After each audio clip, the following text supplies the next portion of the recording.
Moving from Tallahassee, Florida to Fayetteville, recruiting having a short window. How has that transition gone up to this point, Coach? It's been fast, and it is when you go into it. You got, I think they might have signed 7 guys in the first signing period. That may be incorrect, but it was somewhere down in there. So you knew you had some legwork.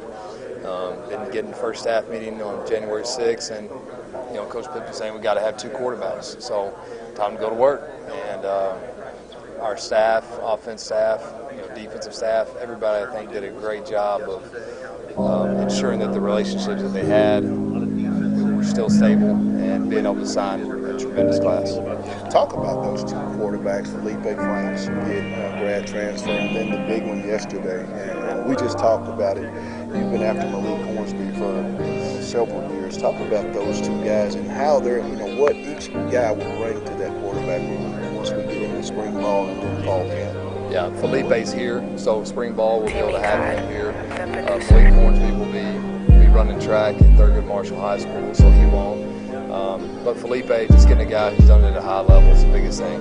He's proven you can buy a lot of things in this world. You can't buy experience, and he's got it. And so being able to have a guy who's done it at a high level with success. He walks in here, he's got credibility, and so that was huge being able to get him. He's a great football player as well. And then Malik's just an all-around great athlete, really good quarterback, smart kid. And at one point had every offer in the country, so extremely excited to be able to coach him. Take me back to you accepting a job with Coach Pittman. Why Arkansas now? What was so appealing to come and work under St. Pittman here at Arkansas? Yeah, I didn't know much about him, and then once I came here and met with him for 14, 15 hours, and just had a great feel around the guy. And in this business, I've learned that if you're around really good people and you enjoy going to work, then you're going to thrive as a person. And he's going to allow that. And I'm really excited about being around him and coaching for him, helping him be successful. For those that come to the games, what is your offensive philosophy? Aggressive, or how does Kendall Browse like to attack each and every Saturday offensively? Yeah, it always depends on the defense and our personnel offensively, what you can and can't do. But, we want to be a tempo attacking football team, stretching people horizontally and attacking them vertically, whether that's in the run game or the throw game. So that's what we want to be. Hopefully be productive on top of all of that. When you go out and recruit at whatever position, what's the one thing Coach Browse looks for above all else before you proceed on it? Hopefully at the end, offer the kids scholarship. What is the one thing that you look for? What position we're talking about? Quarterback. If you don't say talent to start out, then you're not the truth. You want to have a kid that's talented, especially on this level that we're playing. And then he's got to check. Well, hello. It's our Monday edition. It's the start of the week here on the Hill with Pat Jenkins Sports Talk Radio, and we're going to have one guest on the Hall Guy segment today, but today's show is about you guys. We're going to throw out topics, you throw out questions and answers, and we'll all get together and discuss how we can make this agree to disagree, because, Demetrius and I are going to have our opinions today, you're going to have your opinions, but we got to get this thing started as we let you hear offensive coordinator, quarterbacks coach, Kendall Browse. And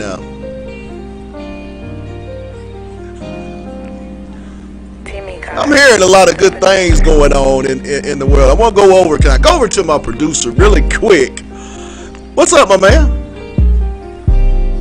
What's up, man? What is that? No, what is that going Hey, on? I got the commercial we shot earlier. It's over here playing.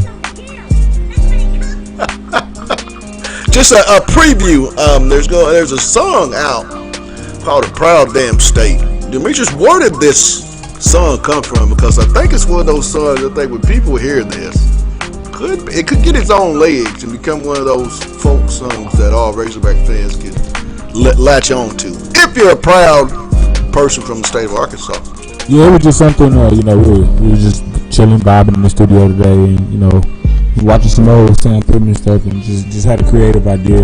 I produced a lot of beats and stuff and whatnot. And I just heard a beat that kind of reminded me of kind of just like an Arkansas anthem that I kind of heard.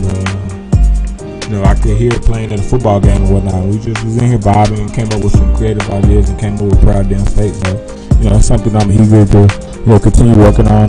We have some exciting things, some special guests we're trying to incorporate on the actual track. So I'm looking forward to it as a creative project. And coming up here shortly for the Hall Guys segment here at 1:15, we're going to have 2022 four-star offensive lineman from Mobile, Alabama, St. Episcopal High School, Lucas Taylor. He'll be joining us momentarily. He's been re-offered by the University of Arkansas, Sam Pittman, and that staff. We'll find out what Lucas has to say about the Arkansas Razorbacks and many, many more options that this 2022 four-star offensive lineman out of the state of Alabama is going to have. But let's get things rolling because I'm ready, and we hope you're ready for this Monday segment. And, who knows? We may play just a little snippet of this song we keep talking about. And you be the judge. Some of the questions that we have that we want you guys to talk about is win total. We ask you, we'll keep asking, what's the realistic win total that you have for Coach Sam Pittman in year one? What's the expectation level for Coach Eric Musselman in year two with the roster that he's going to have? ESPN has them rated, guys, one of the top 5 shooting basketball programs heading into the 2021 year. All that's coming up. Shoot us your questions, but we got to get that bus to Alabama and get this Hawkeye segment in because the big fella needs to see what's and let us know what's up with the Razorbacks. It's On the Hill with Pat Jenkins on KDSJ 479. Let's get it. He's got credibility, and so that was huge being able to get him. He's a great football player as well, and then Malik's just an all-around great athlete, really good quarterback, smart kid, and at one point had every offer in the country, so extremely excited to be able to coach him. Take me back to when you accepted the job with Coach Pittman. Why Arkansas now? What was so appealing to come and work under Sam Pittman here at Arkansas? Yeah, I didn't know much about him, and then once I came here and met with him for 14, 15 hours. I just had a great feel around the guy.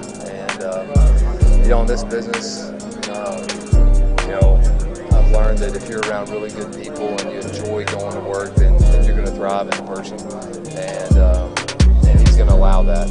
And I'm really excited about being around him and coaching for him, helping him be successful. For those that come to the games, what is your offensive philosophy? Are aggressive, or how does Kendall Browse like to attack each and every Saturday offensively? Yeah, it always depends on the defense and our personnel offensively, what you can and can't do. But we want to be a tempo attacking football team, stretching people horizontally and attacking them vertically, whether that's in the run game or the throw game. So that's what we want to be. Hopefully, be productive on top of all of that. When you go out and at whatever position, what's the one thing Coach Riles looks for above all else before you proceed on it? Hopefully at the end, offer to get scholarship. What is the one thing that you look for? What position we're talking about? Quarterback. If you don't say talent to start out, then you're not being true. Welcome back to our Monday edition. It's our Hall Guys edition, as like we tell you, they don't stop watching On the Hill, so neither do we, and we always try to give you what we find out, which most of the time is quite a bit. So we thought we'd head up because somebody told us there's a big fella in Mobile, Alabama at St. Episcopal's High School that the Razorbacks and Sam Pittman, Brad Davis, and their entire offensive staff is after. So we thought we'd catch up with him and bring him on here and let him talk a little hogs and much, much more. Lucas Taylor of St. Episcopal's High School. Lucas, welcome to OTH. Hey, how are you? I'm doing good, LT. Let's get off into the recruiting process, big fella. Starting to pick up for you. You had quite the sophomore year. Arkansas comes in with basically a re-offer. Talk about, what that meant to get that offer from Arkansas and this new staff under Coach Sam Pittman. Well, first of all, the re-offer was a really big deal to me because, I'm sure you know Coach Pittman is known for developing offensive linemen, and Coach Brad Davis has been one of his apprentices before. So, in my opinion, Arkansas has one of the best offensive line development staffs in the country. Undisputably almost. Now, I know you had a previous relationship with Coach Pittman there at Georgia, and I know Coach Davis up at Missouri. But let's talk about just how impressed you are and how impressive that is and what it means to be able to be offered by Coach Davis, the guy that would be recruiting you, and to have Coach Pittman as the head coach, a former offensive line coach that's going to place heavy emphasis on the lines of scrimmage. Because you grow up in Alabama, it means more to be real special on the offensive line. How big is that for you in Arkansas going forward?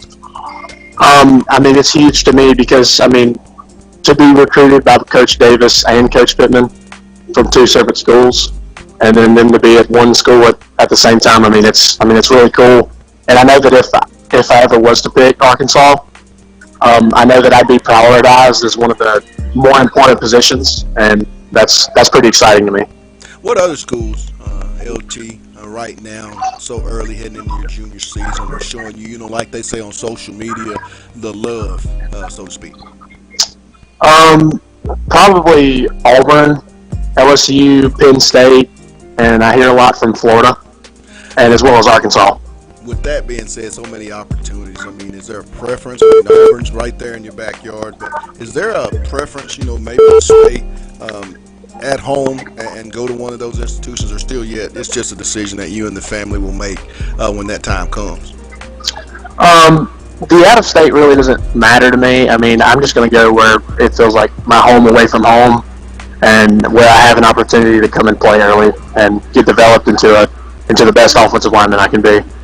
Now, with the COVID pandemic hitting, basically shutting down spring football, your junior season, and you can't really too much get into the weight facilities as you would like, Big Lucas. How are you, staying in shape and maintaining the strength that you have to have once you get back on the football field? Well, right now I'm working out at a local facility called D1. I'm working out 5 days a week, strength and conditioning, and then 2 days a week I'm doing offensive line training with OL Country here at D1. Talk about the culture that you're at there at St. Paul's Episcopal. How will that prepare you? Because each and every week, Big Lucas, your offensive line, always people come out to watch you guys. How have you been able to handle that, and how will that prepare you once you move to the collegiate level to play offensive line? Well, going to St. Paul's, I know that I'll face the best every day. So I know that'll prepare me for the next level, and just the environment that our football program is. It's football, And I know when I get to college, it's going to be a business, and I feel like St. Paul's is preparing me for that. Talking with Lucas Taylor of Mobile, Alabama, St. Paul's Episcopal High School, big 2022 offensive lineman, big 4-star. I'm going to give him a 5. So if you're listening, whoever's doing the right, give the young man a 5-star. He deserves it. But Lucas, I'm coming to the stadium, and I'm going to watch you for a little bit. I got my pad out for 4 quarters. What type of football player, when that ball is kicked off, will I see in Big Lucas Taylor? Well, to start off, many offensive line coaches, Coach Craig, Coach Pittman, Coach Davis, LSU, Auburn, Arkansas, they've all told me the reason that they like me is because, first of all, I'm big, I'm burly, and I'm a blue collar type kind of football player. I'm nasty. I get the job done, and I don't quit till the whistle blows. So Who are some of the NFL or collegiate offensive linemen, LT, that you like to watch, kind of take parts of what they do on either Saturdays or Sundays, practice them during the week and go out and perform some of that stuff on the weekends? I really like watching Quentin Nelson. He's one of my role models, as well as Taylor Lewan, Tyrone Smith, and when I get into watching some older film, I like watching Larry Allen and how he plays. Now, you can't go wrong with that. Now, let's have a little fun, my man. We're riding around Mobile, Alabama. Just the OG and LT. All right? Now, I'm in Club LT. What's the first 5 songs on the playlist, Lucas? Well, I'm more of a country music type guy, so probably going to start with some George Strait, Alan Jackson, Okay. Country Boy by Alan Jackson, Amarillo by Morning by George Strait, a little bit of Chris Stapleton, some Tennessee whiskey. I think you're doing some of that because I told you I was an OG. No, sir, that's the music I like to listen to. Hey, I could ride with you all day, but man, as you know, I got a little. Here in Arkansas, we like to hear some good old country music every now and then. But I'm going to make a statement, Lucas, and I want to thank you for taking time out here. I know you got a lot of things with classwork and just getting in the lab to get better to do afterwards. But when football is finally done with, for Lucas Taylor of Mobile, Alabama, St. Paul's Episcopal High School, you played collegiately, professionally, and you've hung up the pads and the cleats. What will be the second phase of life for Lucas Taylor? What will he be doing?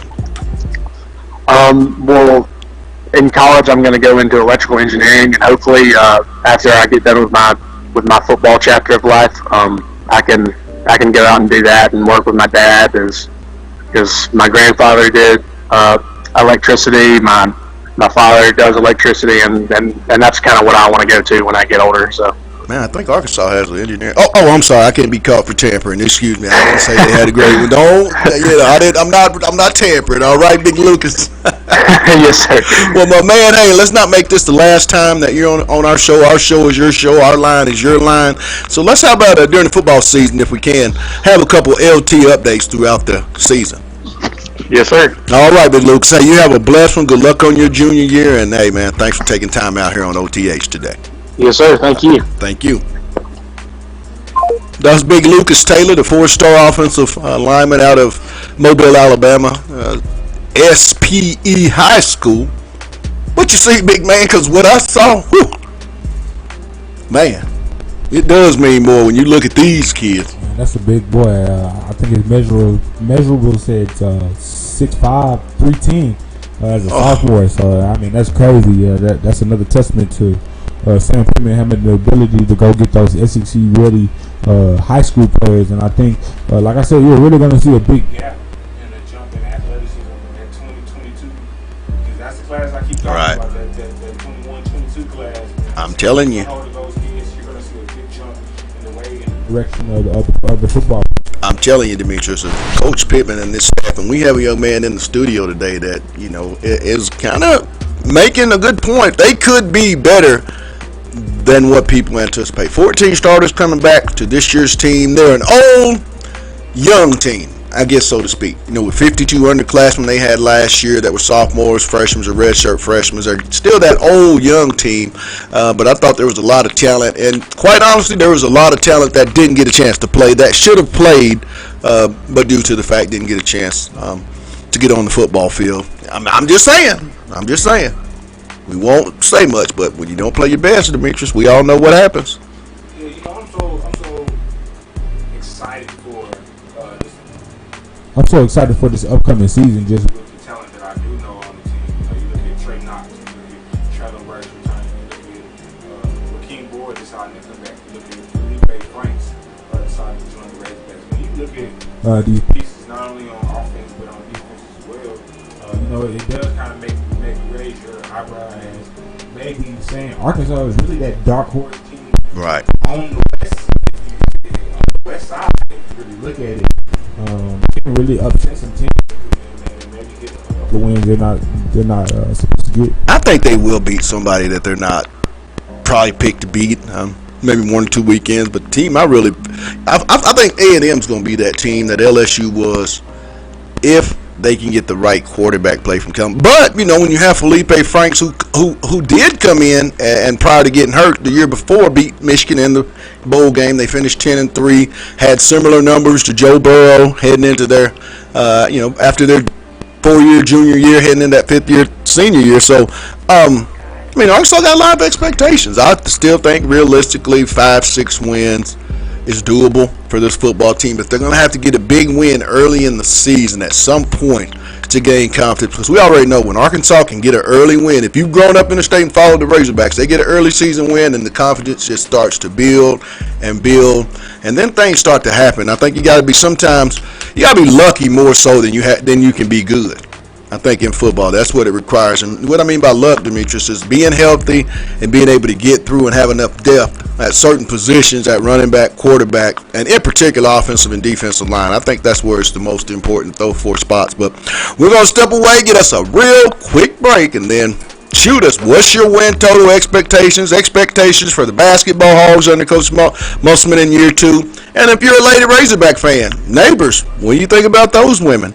Baseball, whatever you think, track, give us your thoughts about the expectation on the Hill in Fayetteville. It's On the Hill with Pat Jenkins on KDSJ 479. Let's get it.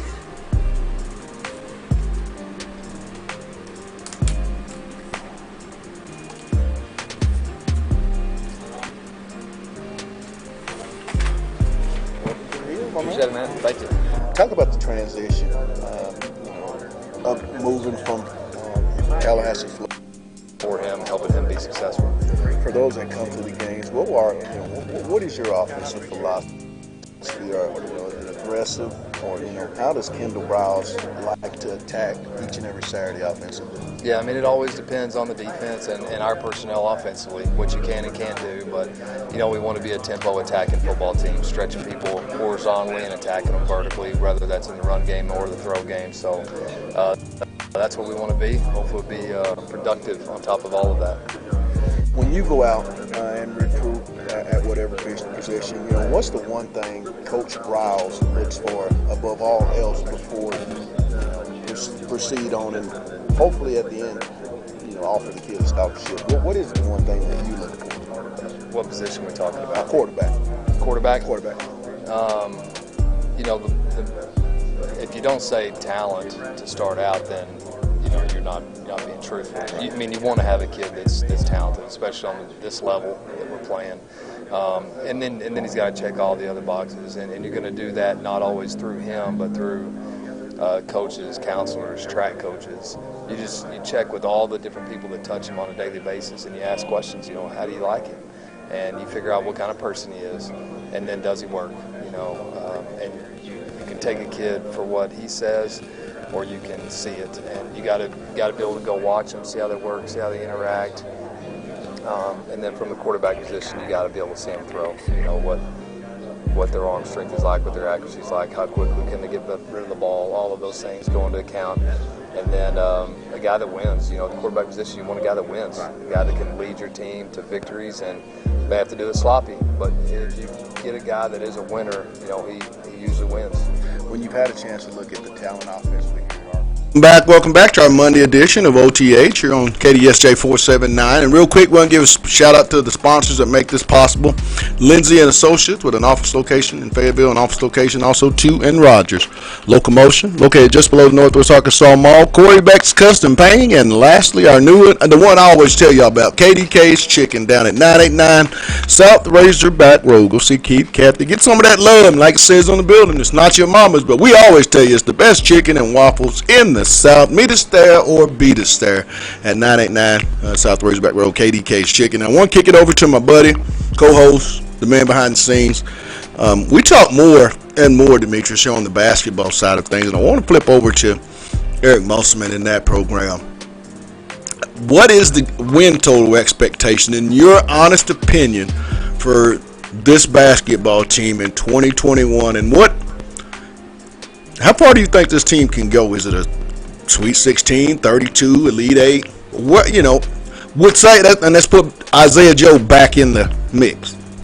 What's the expectation, realistically? I definitely think a Sweet 16, because I think if you look, I think they had the potential to at least win one game going into this year's tournament team. So I just believe they can come in trying to get that really straight. I think the team, I think under Eric Musselman, if they won 20 this year with a very small team, you had the size that they're about to add.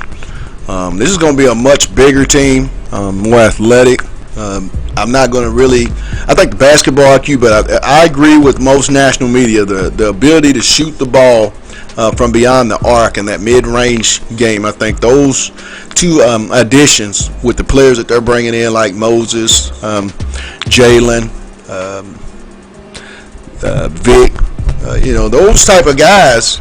And you got Devo, you have KK Robinson, you're adding JD Note.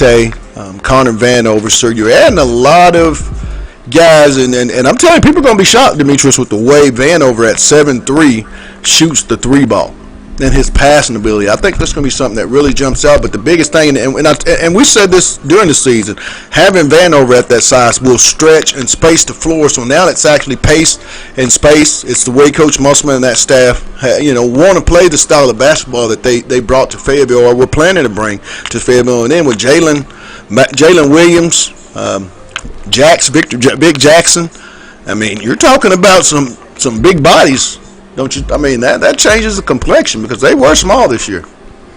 Yeah, it's gonna be an exciting brand of basketball. It's gonna be a lot of shots put up. Just look at some of the stats that Mason Jones had and just the amount of shots that he was able to get in during the game. And if you look at that, we're gonna have more shooters and more consistent shooters at that. So I'm just really excited. I think we're going to be able to blow a lot of teams out and probably break a couple of these scoring records that maybe the Razorbacks have had over the couple past years. We keep talking about the incoming guys, but let's not forget about the guys here on campus. And I still will believe 100% the two most important guys for next year's season will be Ethan Henderson and Reggie Chaney. Those two guys, and I say that based on experience, 6'8", 6'9". They've played a lot of basketball. Now they're in a situation heading into the junior season where you got about these young pups, Jalen, Connor, Vic. You got guys that are going to be nipping at that playing time, and I think this is a year that they have to step up. This is going to be a big off season for those guys, and it's a really big year. We saw both of those guys up and down, Demetrius, up and down. If they could just stay steady. Now you add to Williams, Vanover, Jackson. You put those guys in the mix. You got, it's really those are, in my opinion, the two important pieces because you know what you're going to get with Isaiah and Desi. You already know what you're going to get with those guys. They're proven basketball players, but the inconsistency there in the paint with those two guys, I think it's this is the year. Yeah, I actually think those. I don't want to say disposable, but I think the key guy is Desi. Right. He was a guy that such a leader. had an important role in last year's team success, and then you look at guys that are coming in that are freshmen. He's gonna have a lot of competition as well, right? For that playing time. So I think he's another key guy because he's gonna have to adjust with. He's probably going to be a guy that gives up a couple of minutes to some of the younger guys. Right. So I think he's a key piece because, when guys are used to playing a certain amount of minutes and they're getting cut for younger guys, that can be a ego thing. So I think he's going to be a huge part in how the chemistry flows. Still being that younger guy, still being that guy from Arkansas, right. Being a guy that I'm pretty sure those younger guys are familiar of being in that Little Rock area. So. And I definitely have to agree with again Reggie Chaney. He is an important piece. Man, such a question mark, man. Yeah, it's just with so much trouble that he got in throughout the year. I think his leash span is very short right now with Musselman, with so many potential high caliber prospects coming in. So if you're a kid and a player at the University of Arkansas, you're not looking and you're not very acclimated to social media, then you're missing it because Coach Musselman and that staff are really going after the elite players, which signifies they're trying to improve the locker room each and every year, and that's the way you have to be. And when you look at it, where else can they go but up? I think Desi Seals, to me, is going to be the leader of the team. I mean, he just has the makeup to be a leader. I mean, the guy's just, blue collar. I really feel like I think the best part for Arkansas next year is to have him come off the bench, be the sixth man. I don't know how many times Coach Musk will do that. And I'm not the guy that they pay $1 million to worry about that kind of stuff. But just from what I've seen over the 2 years with Desi, he really steps his game to a new level and enhances help Arkansas as a basketball team go to that next level when he comes off the bench. All that, it's just going to be up for grabs to see. And I want to make another comment about as far as you saying Musman is going to go get talent year in and year out. I think that's the GM NBA in him.